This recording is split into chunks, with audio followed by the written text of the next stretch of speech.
নমস্কার বন্ধুরা, মিনু ছোট রান্নাঘরে সকলকে জানাই স্বাগত। আজ আবারও একটা নতুন ধরনের রেসিপি নিয়ে চলে এসেছি। আজ বানাবো আমি কাতলা মাছের পেটি ভাপা। যদি আপনার হাতে সময় কম থাকে তাহলে খুব কম সময় খুব কম উপকরণ দিয়ে আপনারা এই রেসিপিটা বানিয়ে নিতে পারেন। তো চলুন রেসিপিটা শুরু করা যাক। কাতলা মাছের রেসিপি বানাবো যেহেতু, তো কাতলা মাছের পেটি নিয়েছি। এখানে বড় বড় সুন্দর সাইজের 4টে কাতলা মাছের পেটি নিয়েছি। এই কাতলা মাছের পেটি ভাপা করব। কাতলা মাছ বলুন, কাতলা মাছের দাগা বলুন, পেটি বলুন, যেভাবেই রান্না করা যায় খুবই ভালো লাগে। তেল ঝাল হোক, মশলা দিয়ে ভাজা, যেটাই করা হোক না কেন অপূর্ব সুন্দর স্বাদ হয়, আমরা তো সবাই জানি। কিন্তু আজ আমি ঝাল কিছুই করব না, একটা সুন্দরভাবে ভাপা বানাবো। কীভাবে বানাবো সেটাই আপনাদের সাথে শেয়ার করব। জল, অল্প একটু নুন, আর দেব ভিনিগার। নুন, জল আর ভিনিগার দিয়ে মাছটা আমি 10 মিনিটের জন্য এভাবে রেখে দেব মিশিয়ে। রান্নার পরে আর কাঁচা গন্ধটা লাগবে না। এই সময় আমি একটা মশলা বানিয়ে নেব।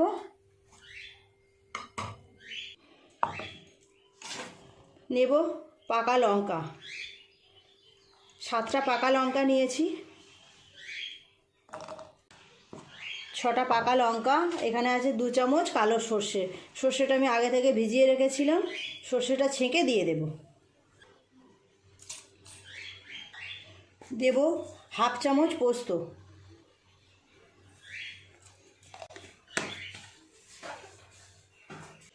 1 চামচ টক দই দেব।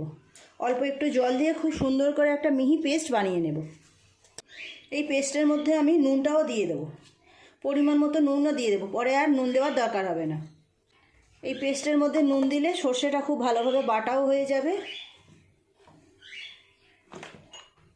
মিনিট 10 হয়ে গেছে। মাছগুলো এইভাবে ভিজিয়ে রেখে দিয়েছিলাম। এবার মাছগুলোর মধ্যে মশলা মেশাবো। মাছগুলো খুব ভালো করে এইভাবে জল ঝরিয়ে তুলে নিয়েছি।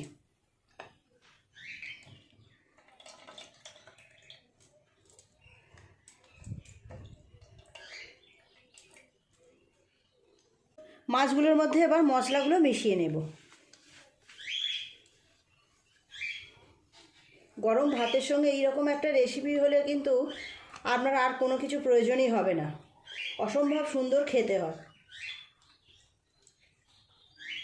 মশলার জারটা দিয়ে অল্প একটু জল দিয়ে দেব হলুদ গুঁড়ো, অল্প একটু কাশ্মীরি লঙ্কা গুঁড়ো সুন্দর রঙটা আসার জন্য, আর দেব বেশ কিছুটা সর্ষের তেল। খুব ভালো করে মশলার সঙ্গে মাছগুলোকে মিশিয়ে নেব।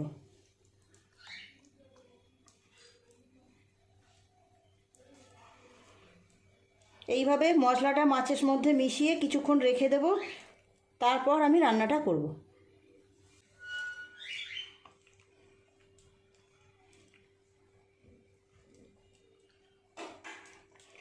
সবসময় একরকম মাছের রেসিপি না করে এইভাবে ঘুরিয়ে ফিরিয়ে রান্না করলে দেখতেও সুন্দর লাগবে, খেতেও ভালো লাগবে, মানুষের মুখে স্বাদও বদলাবে।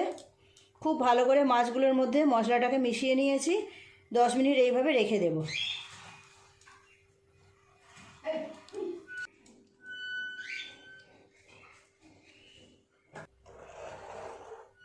10 মিনিট হয়ে গেছে। মাছগুলোকে আমি ম্যারিনেট করে রেখেছিলাম। গ্যাস জেলে কড়াই চাপিয়ে দিয়েছি। আজ আমি এই ভাপাটা একটু অন্যরকমভাবে করব। সবসময় যেভাবে আমরা টিফিন কোটোর মধ্যে দিয়ে করি, আজ ওইভাবে করব না।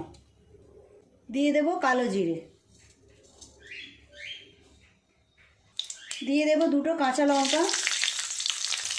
এবার এক এক করে মাছগুলো তেলের উপরে দিয়ে দেব। মশলা মেশানো মাছ,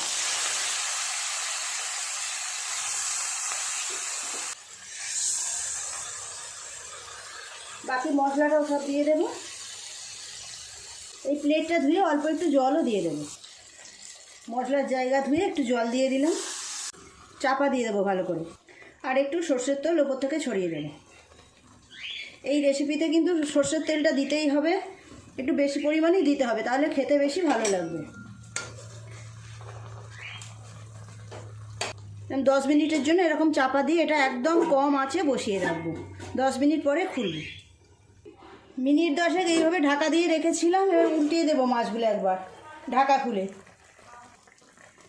আস্তে আস্তে খুব সাবধানে মাছগুলো যেন ভেঙে না যায়। উল্টে দেবো, এভাবে অপর পিঠটাও খুব ভালোভাবে রান্না হয়ে যাবে। আমি তো মাছগুলো ভিনিগার জলে ভিজিয়ে রেখেছিলাম, আপনারা যদি মনে করেন নাও রাখতে পারেন, বা লেবুর রস দিয়েও ভিজিয়ে রাখতে পারেন একটুখানি।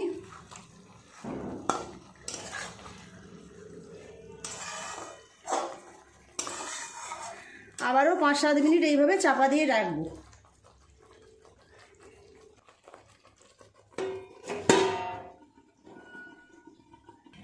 আরও 10 মিনিট এইভাবে ঢাকা দিয়ে রেখেছিলাম। এবার ঢাকাটা খুলে নেব। গ্যাসটাও অফ করে দিলাম। তৈরি হয়ে গেছে পুরোপুরি, নামিয়ে নেব। খুব সুন্দর গন্ধ বের হচ্ছে।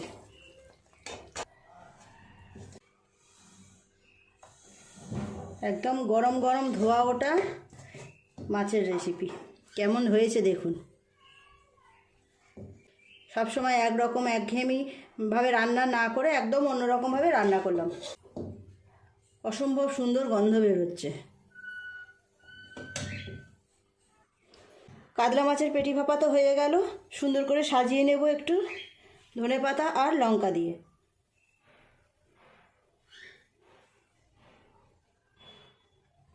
প্লিজ বন্ধুরা, আপনারাও একবার এইভাবে বাড়িতে বানিয়ে দেখবেন। যে খাবে সে কিন্তু খুব খুশি হয়ে যাবে, মুখের স্বাদটা একদম পাল্টে যাবে। কেমন দেখতে হয়েছে দেখুন, অপূর্ব সুন্দর দেখতেও লাগছে, গন্ধও বেরোচ্ছে অপূর্ব সুন্দর। প্লিজ বন্ধুরা, আজকের রেসিপিটা কেমন লাগলো কমেন্ট করে জানাবেন। ভালো লাগলে একটা লাইক করে দেবেন, আমার ভিডিওটিও শেয়ার করে দেবেন, তাহলে আপনার সাথে আরও 5 জন দেখার সুযোগ পাবে। আমার চ্যানেলটি সাবস্ক্রাইব করে পাশের বেল ঘন্টিটা ক্লিক করে দেবেন, তাহলে যখনই আমি এইরকম নতুন কোনো ভিডিও আপলোড করব তার সাথে সাথে সবার আগে আপনার নোটিফিকেশনে পৌঁছে যাবে। সবাই খুব ভালো থাকবেন। দেখা হচ্ছে পরের দিন নতুন কোনো ভিডিওর সাথে। নমস্কার।